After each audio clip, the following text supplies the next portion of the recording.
Bermúdez, primer secretario del Comité Central del Partido, el presidente de la República, a que concluya este 10º periodo ordinario de la Asamblea Nacional del Poder Popular.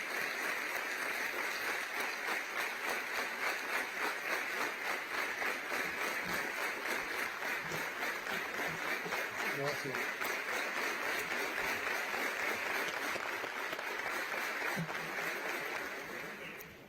Buenos días y muchas gracias. Querido General de Ejército Raúl Castro Ruz, líder de la Revolución Cubana.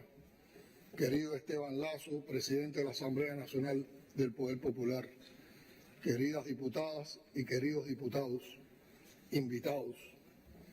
Corresponde en esta sesión de la actual legislatura que el presidente de la República rinda cuentas de su labor. Lo asumo con entera responsabilidad y con la convicción que tengo de la importancia del mecanismo de la rendición de cuentas para el fortalecimiento de la institucionalidad, que fue un desvelo permanente del liderazgo de la revolución que nos precede y guía, y en particular del general de ejército Raúl Castro Ruz.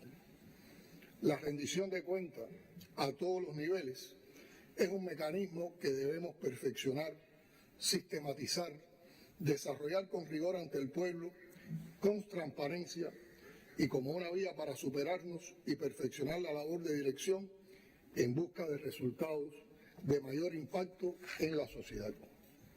Acepto esta responsabilidad con compromiso y entrega, protegiendo la unidad y asumiendo la continuidad desde una perspectiva dialéctica, en defensa de la revolución y de su rumbo en el camino de la construcción socialista. Para hacerlo, comentaré elementos del contexto en que vivimos, elementos también de la política exterior y en el momento en que hemos desarrollado esa política exterior, y valoraciones sobre las situaciones que hemos estado viviendo y de las cuales, por supuesto, me siento el principal responsable. Me siento obligado a reiterar previamente algunas consideraciones respecto al escenario en que he desempeñado mis responsabilidades, preñado de desafíos y adversidades que nos han impedido avanzar como nos propusimos. Espero que nadie lo reciba como justificación o queja. Ha sido un año marcadamente complicado en el escenario internacional y que sucede a 2 años también extremadamente complicados. El conflicto militar en Europa ha generado nuevos problemas y agravado muchos de los ya existentes en un mundo castigado por crecientes desigualdades, por la ausencia de compromiso real para hacer frente a las amenazas contra el medio ambiente, por los efectos socioeconómicos y sanitarios aún presentes de la pandemia de COVID-19 y sus consecuencias para los precios de los alimentos y las medicinas, el transporte, la logística y los requerimientos esenciales de los países en desarrollo. Es un escenario amenazado, además, por el nocivo empeño imperialista de pretender dividir al mundo y generar exclusiones y estigmatizaciones, a lo que se suma la perniciosa tendencia a abusar del desproporcionado poder económico y financiero de los Estados Unidos para aplicar la coerción económica como instrumento preferido de política exterior. Avanzamos en las relaciones con nuestra región, donde los cambios experimentados posibilitaron la llegada al gobierno de fuerzas políticas comprometidas con proyectos orientados a la justicia social y la defensa de la soberanía, convencidos de la importancia de la integración y la defensa de una región de paz, unida y solidaria. Suceden estos cambios mientras la realidad económica y social de la región manifiesta niveles alarmantes de pobreza, desempleo, desigualdad y exclusión que a la larga favorecen el ascenso de fuerzas políticas de extrema derecha y corte fascista que intentan detener el avance de los movimientos progresistas comprometidos con los intereses y necesidades de las mayorías. El evento continental y excluyente convocado por los Estados Unidos en la ciudad de Los Ángeles terminó siendo un fracaso político y una demostración del aislamiento que sufre la política imperialista de ese país en la región, que José Martí llamó nuestra América. Constituyó un duro golpe a la OEA y su dirigencia institucional actual, cuyo desprestigio no tiene comparación. Aprovecho para reiterar el reconocimiento a los países que rechazaron la exclusión de Cuba de ese evento, lo denunciaron y además condenaron la política del bloqueo recrudecido. Es también un año de importantes acontecimientos en el ejercicio de la política exterior cubana, lo que ha exigido constancia, pensamiento y riguroso accionar apegado a los principios y tradiciones de la política exterior de nuestra revolución. Se mantuvo la estrecha concertación política y cooperación con la hermana República Bolivariana de Venezuela. Reiteramos nuestro firme apoyo a la revolución bolivariana y chavista y a la Unión Cívico-Militar Bolivariana que preside nuestro hermano Nicolás Maduro Moros, a quien agradezco el oportuno y reiterado apoyo venezolano para contribuir a enfrentar los desastres y accidentes que nos golpearon este año. Cuba consolidó las relaciones con México, lo que quedó ratificado con la visita de su presidente al país. Aprovecho para agradecer los inolvidables gestos de solidaridad de Andrés Manuel López Obrador, de su pueblo y su gobierno ante los accidentes y desastres naturales que enfrentó nuestro pueblo. Reitero al mismo tiempo la solidaridad con el Estado Plurinacional de Bolivia y su presidente Luis Arce frente a los intentos de desestabilización promovidos y orquestados por fuerzas de derecha. Saludo desde aquí al comandante Daniel Ortega Saavedra y ratifico la solidaridad con su gobierno y la voluntad de estrechar las relaciones bilaterales en áreas de mutuo interés. También identificamos áreas de cooperación de beneficio mutuo con la República Argentina. Por eso, nuestro saludo y agradecimiento a su presidente y vicepresidenta, Alberto Fernández y Cristina Fernández de Kirchner. La reanudación de los esfuerzos de paz en Colombia es un logro encomiable y una reivindicación de la postura digna y justa asumida por Cuba en defensa del derecho internacional y de los compromisos que asumimos para ayudar a esa hermana nación latinoamericana. Mantuvimos la disposición a continuar como garantes de la mesa de diálogo Colombia-ELN. En el caso de los Estados Unidos, la característica fundamental y definitoria del vínculo bilateral continúa siendo el bloqueo económico como arma de coerción cruel, ilegítima e inmoral que constituye el obstáculo fundamental para el desempeño de nuestra economía. También es evidente la abierta política de subversión y los intentos de desestabilizar nuestro país con el respaldo de decenas de millones de dólares del presupuesto federal, junto a la tolerancia frente a quienes desde el territorio de los Estados Unidos orientan, financian y hasta entrenan a individuos para que cometan actos violentos contra Cuba. Todo eso lo hemos denunciado directamente por los canales diplomáticos y de forma pública. Hace pocos días, el gobierno de los Estados Unidos dio muestras adicionales de la conducta deshonesta de su política exterior, al designar a Cuba como un país en el que supuestamente se persigue la religiosidad. Se trata de una falsedad más de un gobierno que no encuentra justificación para proseguir con el sistema de medidas económicas coercitivas más abarcador y prolongado que haya conocido la historia. Sin embargo, y a pesar de lo anterior, hemos dado pasos muy discretos dirigidos a encaminar la cooperación bilateral para el cumplimiento de los acuerdos migratorios y también en otras áreas de prioridad entre ambos países. Hace pocos meses, a raíz del incendio en la base de supertanqueros de Matanzas, el gobierno de los Estados Unidos nos ofreció alguna asesoría técnica. La agradecimos y aceptamos. También aceptamos el ofrecimiento de unos 100 trajes de bomberos con el correspondiente equipamiento de protección, los que finalmente llegaron al país la semana pasada y se están distribuyendo entre las brigadas del Cuerpo de Bomberos. De igual modo, nos ofrecieron ayuda material valorada en $2 millones con motivo del huracán de Pinar del Río en septiembre pasado. Al igual que con el caso de Matanzas, fue ayuda ofrecida sin condicionamientos, por lo que también la agradecimos y aceptamos. Nuestro objetivo sigue siendo promover los lazos más amplios con ese país y su pueblo, que incluye ya cerca de 2 millones de personas de origen cubano, o descendientes de ellas. Mantenemos la disposición a construir una relación respetuosa y mutuamente beneficiosa, con pleno apego al derecho internacional y las prerrogativas soberanas de cada parte. Eso lo conoce el gobierno de los Estados Unidos, al que se lo hemos expresado directa y públicamente. Los vínculos con los países del CARICOM se consolidan. Acabamos de celebrar el 50 aniversario de aquel acontecimiento histórico del 8 de diciembre de 1972, cuando 4 países caribeños desafiaron los preceptos de la doctrina Monroe y se dispusieron a formalizar relaciones diplomáticas con Cuba.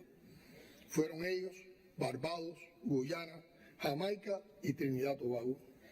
Ese paso, en momentos del mayor aislamiento promovido por el imperialismo contra Cuba, marcó un hito en la región y en la historia de la política exterior cubana. La 8ª Cumbre CARICOM-Cuba confirmó la vigencia del legado del comandante en jefe, continuado por el general de ejército, en las relaciones con el Caribe, que se basan en la hermandad, la cooperación y el respeto, así como destacó la voluntad común de avanzar en planes de integración y desarrollo.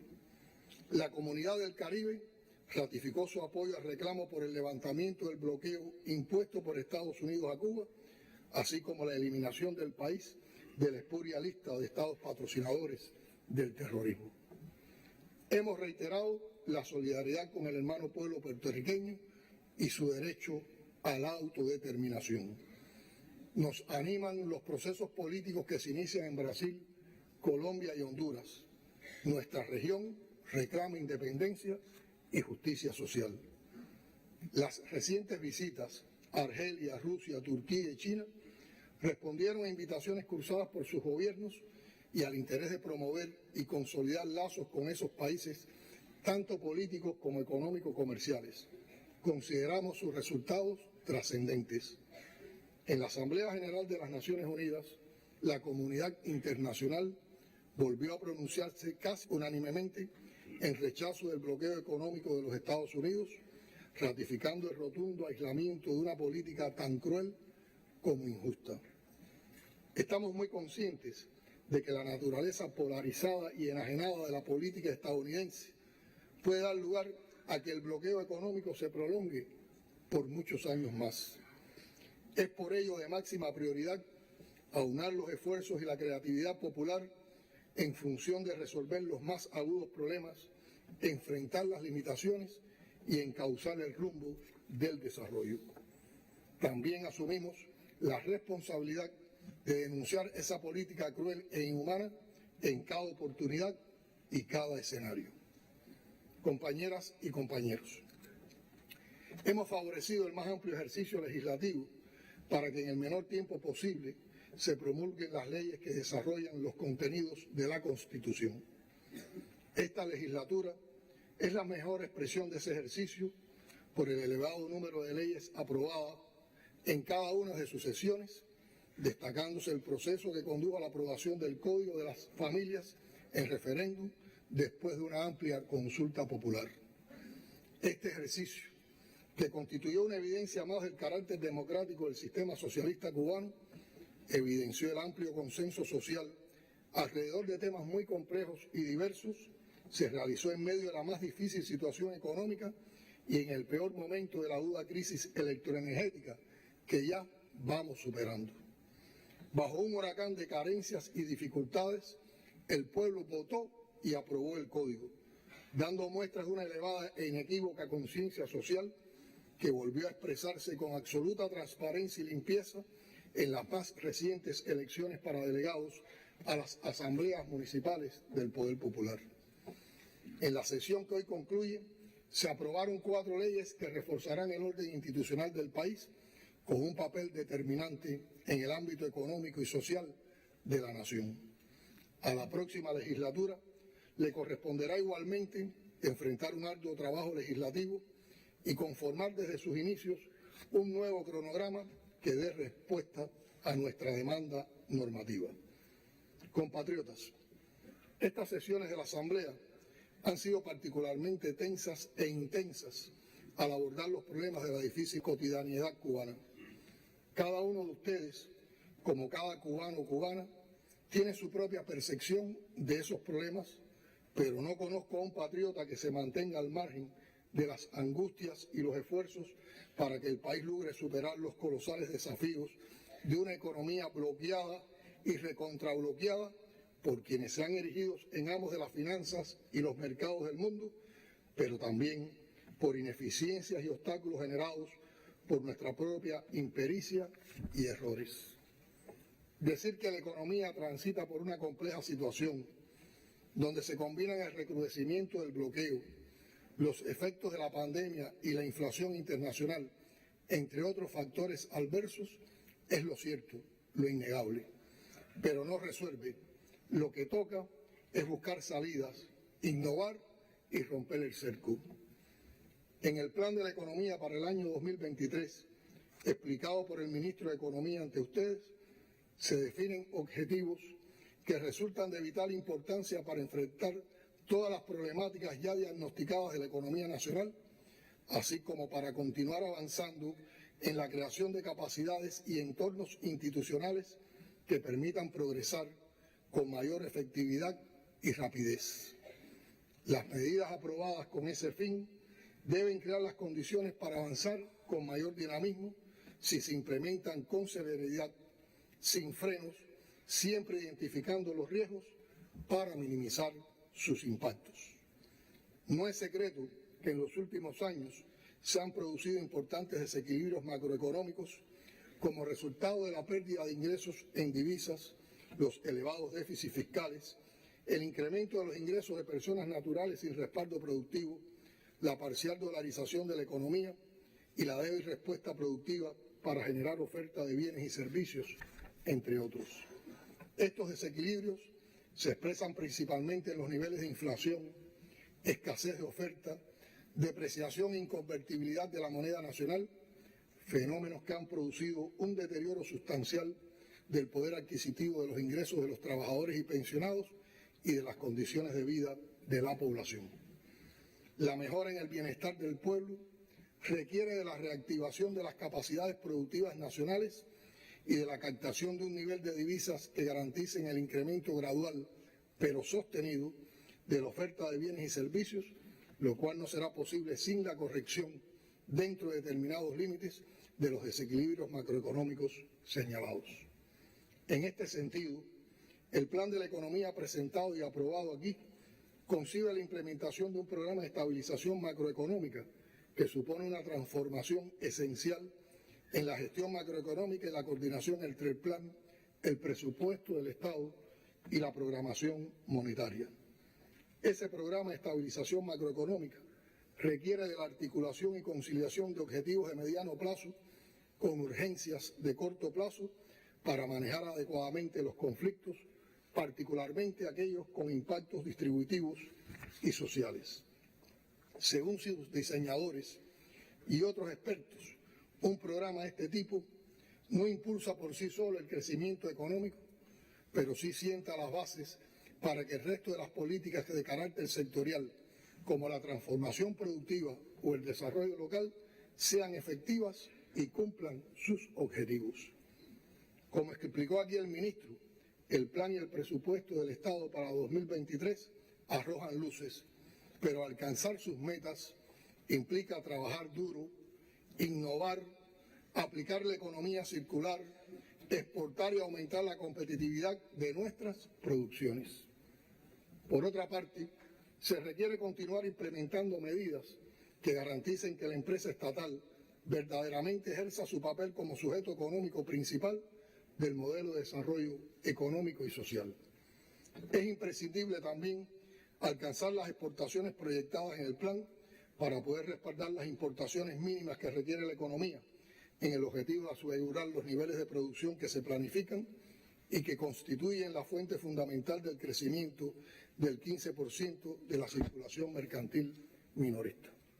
Otras tareas, como la atención a las comunidades y personas en situación de vulnerabilidad, el tránsito definitivo del subsidio a productos al subsidio a personas, para comenzar la verdadera transformación social, aplicando un enfoque no asistencialista, forman parte del necesario perfeccionamiento de la sociedad y deben priorizarse el próximo año.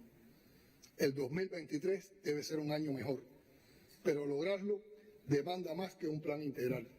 Exige sacudir la inercia, desterrar el burocratismo, quitar más trabas y superar la autocomplacencia.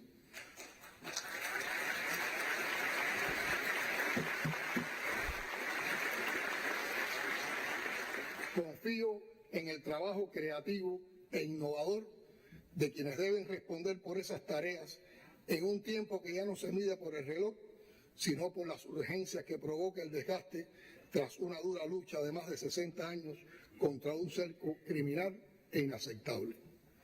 Queridos compatriotas, enfrentar adversidad tras adversidad, como los 3 eventos más terribles de este año, o sea, los accidentes del Saratoga y Supertanqueros y el devastador huracán Ian, en paralelo con el bloqueo reforzado y los costosos efectos de una pandemia que nos paralizó económicamente durante 2 años, no ha sido motivo para el desaliento o la desmovilización. Lo que hemos sufrido nos obliga a superarnos.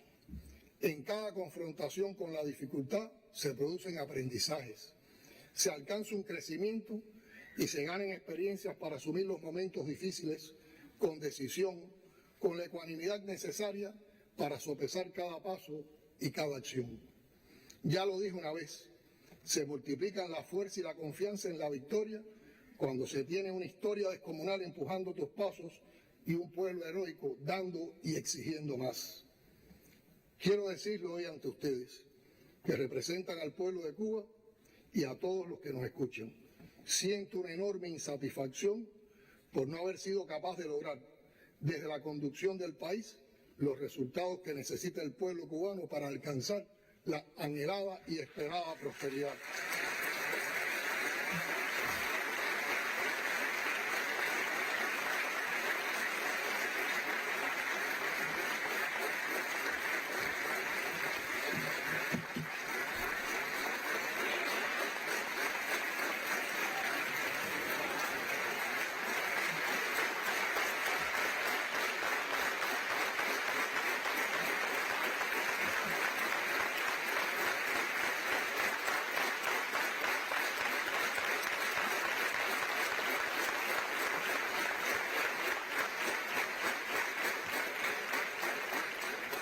Pero creo en la dirección colectiva y he actuado y actuaré como fiel seguidor y defensor de lo acordado en el 8º Congreso de nuestro partido. En mi condición de presidente de la República, como servidor público, he velado por el respeto a la Constitución, por el cumplimiento de la legalidad socialista y por mantener un vínculo permanente con el pueblo del que soy parte. Convencido de la naturaleza popular del sistema político cubano, de esa cualidad que nos distingue, he insistido en promover el perfeccionamiento del sistema del poder popular, propiciando más democracia y participación. El socialismo requiere una ciudadanía activa y del involucramiento popular en todas las esferas. Bajo esa premisa, en cada visita realizada a los territorios, en cada encuentro con los diferentes sectores de la sociedad, en el trabajo diario desde la presidencia, insisto en la importancia de escuchar al pueblo y gobernar en consecuencia. Es en función de ese objetivo que apelo a los aportes de la ciencia y la innovación, en especial las ciencias sociales, que mucho contribuyen a la consolidación de la democracia socialista.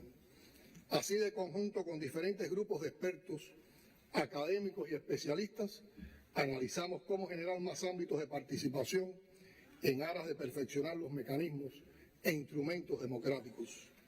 La participación popular es esencia de la democracia y sin ella no es posible el socialismo. Debemos privilegiar las diferentes formas del control popular sin que implique ir en detrimento del control administrativo. En virtud de estas convicciones, hemos propiciado el desarrollo de diversos programas orientados a buscar soluciones a nuestros más acuciantes problemas económicos y sociales, entre ellos el programa de soberanía alimentaria y educación nutricional, la estrategia para lograr la estabilidad del sistema electroenergético nacional, el enfrentamiento a los planes de la subversión política e ideológica del enemigo, el desarrollo de la estrategia para controlar la epidemia de la COVID, la implementación del sistema de gestión de gobierno basado en ciencia e innovación y programas sociales que están orientados a disminuir las desigualdades sociales, las situaciones de vulnerabilidad en función del adelanto de la mujer contra la discriminación racial, entre otros. Insisto en que es imprescindible barrer con la burocratización que se ha instalado en muchos espacios, ámbitos y dimensiones del gobierno y la administración que no podemos seguir consintiendo. Creo firmemente que cada ley que aquí se aprueba será más legítima en la medida en que más personas participen en su elaboración. Hemos estimulado mayores niveles de participación en los procesos de creación normativa. En estos años, desde la dirección del Estado, se ha orientado la profundización del estudio y análisis de los derechos humanos, convencidos de que somos un sistema garante de esos derechos y de la dignidad humana que los sustenta, pese al permanente esfuerzo de los enemigos de Cuba por establecer una mitología de mentiras y difamación en torno al tema. Me niego a aceptar la satanización del socialismo, particularmente en el tema de los derechos humanos, porque el socialismo es por esencia un sistema orientado a conquistar la mayor justicia social posible. Mostrarlo como un sistema enemigo de las libertades y los derechos políticos es negar sus motivaciones y esencia. El ideal socialista considera siempre insuficiente lo que se haga por la protección integral de los derechos humanos. Y en Cuba nos interesa profundizar en ese ideal, tomando como referente nuestros valores y consolidando nuestra democracia, pero una democracia coherente con nuestras necesidades y demandas, una democracia socialista, genuina, no importada, una democracia cubana.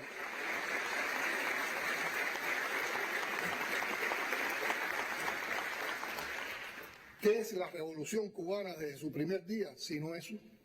Una búsqueda infatigable de la justicia, una pelea sin tregua por derechos que comenzó generando acceso universal y gratuito a servicios públicos que habían estado históricamente limitados o negados para las mayorías y que hoy disfrutan todos los cubanos. Por supuesto que no conquistamos ya toda la justicia. Hacia ese elevado propósito orientamos esfuerzos y acciones, conscientes de que siempre será preciso hacer más. Por eso, durante nuestra gestión, remarcamos la necesidad de alcanzar mayores niveles de educación, cultura cívica, formación ciudadana y decencia, comunicación social, que resultan indispensables para formar conciencia en derechos humanos dentro del sistema socialista. Entendemos que no habrá mayor garantía para su sostenimiento y defensa que la conciencia ciudadana de que todo lo que tenemos hoy es el resultado de siglos de lucha de la humanidad por sus derechos. Y en nuestro caso como nación es además el fruto de más de 150 años de pelea con el machete y con el fusil, con las ideas y con la dignidad por una Cuba independiente, soberana, humanista, solidaria y por siempre socialista.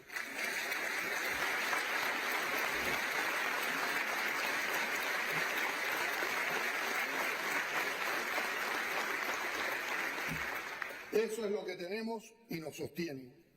Si aprendimos las más duras lecciones del año que termina, podemos disponernos a enfrentar en mejores condiciones el año que está muy cerca de comenzar. Mis insatisfacciones son personales. Reconocerlas me ayudan a visibilizar los caminos para superarlas. En ellos están las únicas fuerzas capaces de enfrentar y vencer cada reto, y los menciono. El gobierno más desafiado que todos a innovar y a crear. Los órganos del poder popular en los municipios y provincias convocados a dar el salto definitivo sobre sus limitaciones actuales. Los legisladores claves en el empuje a cuanto aprobamos y acordamos. Las organizaciones políticas y de masas a completar el círculo de fuerzas con la más alta participación ciudadana. Las satisfacciones son colectivas. En ellas me afirmo para agradecer a Fidel, a Raúl y a la generación histórica que nos educaron en el optimismo frente a las adversidades. Gracias por toda la fuerza de la que nos nutre la revolución que ustedes forjaron.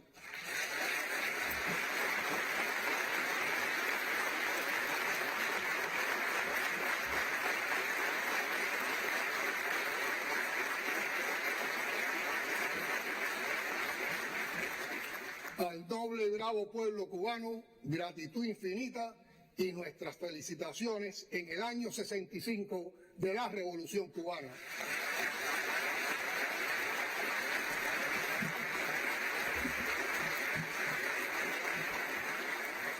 Venga la esperanza, hasta la victoria siempre.